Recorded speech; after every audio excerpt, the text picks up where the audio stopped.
অবসর। এখন আমার অখণ্ড অবসর, কিন্তু এত অবসর আমি চাইনি। বিশ্বাস করুন, হ্যাঁ মানছি, অফিসের বসের কাছে ছুটি চেয়ে না পেয়ে অনেক মন খারাপ হয়েছে।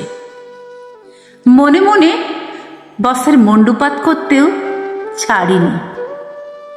গিন্নিকে বাড়িতে বাজার করা নিয়েও বলেছি, আমার কি একদিনও ছুটি নেই রোজ বাজার থেকে।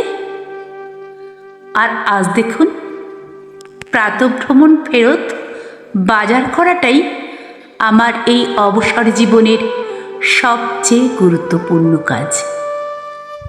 এখন উল্টে গিন্নি রাগারাগি করে এত বাজার করি বলে, কারণ এখন আমার কাছে অনেক সময়, তাই গুছিয়ে সব কিনতে পারি।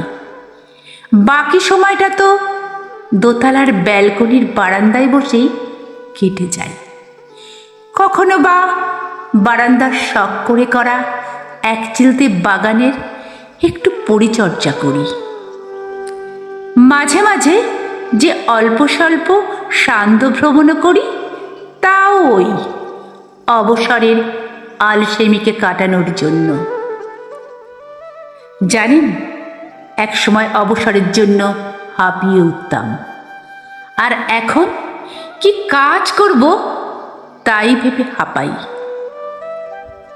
অবসরে আমাকে অবসরের বীরপতায় ভরিয়ে দিল, আর কর্ম শেখালো তাকে ভালোবাসতে। কিন্তু এখন সবই মিছে, শুধু সঙ্গী অখণ্ড অবসর, শুধু সঙ্গী অখণ্ড অবসর।